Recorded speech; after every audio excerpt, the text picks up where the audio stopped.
njia, manake wataishi maisha matakatifu. Anazungumza Yesu, wale wamwendeao Yesu, manake lazima watafanyaje? Watamwona, lazima watamwona huyu Mungu aliye hai.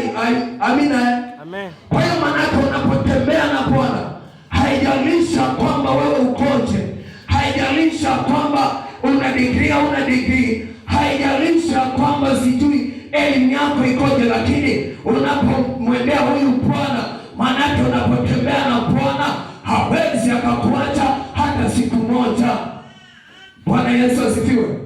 Sasa twende kwenye kitabu cha Walawi, tuone kitabu cha Walawi, mambo ya Walawi 19 ule mstari wa kwanza hadi wa pili, tujifunze hapo. Lakini kabla hatujasoma, mwandishi